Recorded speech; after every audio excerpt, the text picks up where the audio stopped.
Senator commence. He insisted the radical left would not be calling the shots on his watch.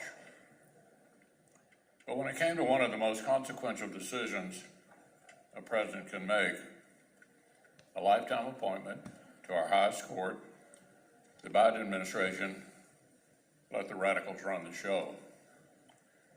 With Washington Democrats in power, the far left got the reckless inflationary spending they wanted. The far left has gotten the insecure border they wanted. And today the far left will get the Supreme Court justice they wanted.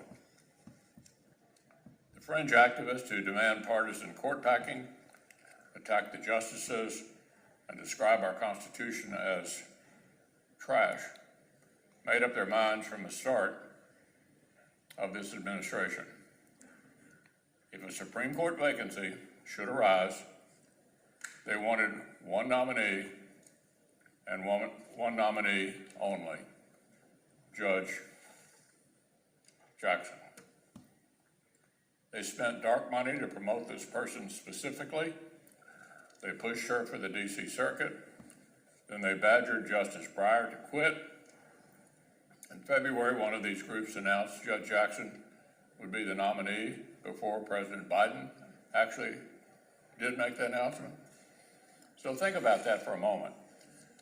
The Senate has examined Judge Jackson's qualifications with the seriousness and vigor that a lifetime appointment deserves.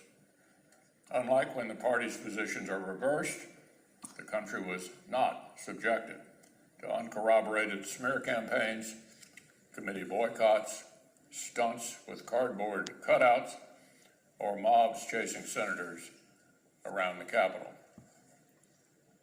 Now, a few of our Democratic colleagues seem to have decided in advance they would claim that Judge Jackson was treated shabbily. I've heard that script recited, even though it didn't happen. Didn't happen. Let's be clear. No nominee before the Senate for any position deserves a cakewalk or a coronation. Tough questions about a federal judge's own rulings and statements are the definition of fair game. My Republican colleagues vigorously inquired, shed important new light on a frequently disturbing judicial record. So I applaud my colleagues for focusing on substance and not following the Democrats' recent precedents into the gutter. Unfortunately, what the Senate's process turned up was disturbing. First, the nominee would not follow the Ginsburg-Breyer precedent and denounced the insane concept of partisan court packing. Second, her judicial record is full of cases where Judge Jackson ruled like a policymaker implementing personal biases instead of a judge following the text wherever it led. And third, her aggressive judicial activism frequently focused on treating convicted criminals as gently as possible, in literally case after case.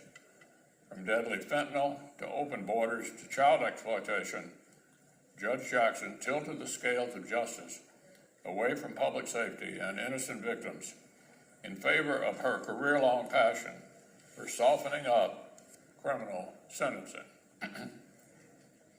In Judge Jackson's courtroom, plain legal text and clear congressional intent were no match for what the judge admits are her personal policy disagreements.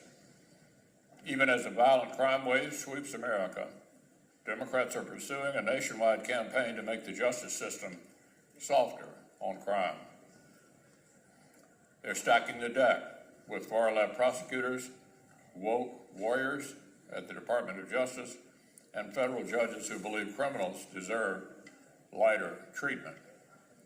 This project is terrible for innocent American families, and every piece of evidence suggests Democrats view Judge Jackson as its crown jewel. So I'll close with this. These debates about judicial philosophy are not just academic. The charged political atmosphere around confirmations, the outsized role that unelected judges play in our national life, these are direct consequences of liberal judicial activism. They are direct results of the efforts to misuse federal courts as a progressive legislature that voters can't kick out. A republic of self-serving citizens should not spend every June watching with bated breath to see if 5 or 6 lawyers will hand down sweeping policy changes with zero basis in the written Constitution. And the solution is not to make the court even more of a super legislature like liberals want, a delegitimizing death spiral that would destroy the rule of law. There's only one solution. The Senate should only confirm justices who will follow the text of our laws and our Constitution wherever it leads, who will leave subjective policy judgments on this side of the street where they belong.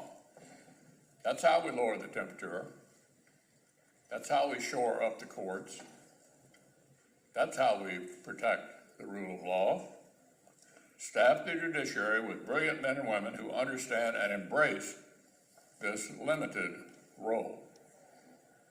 No other road leads anywhere good for our great nation.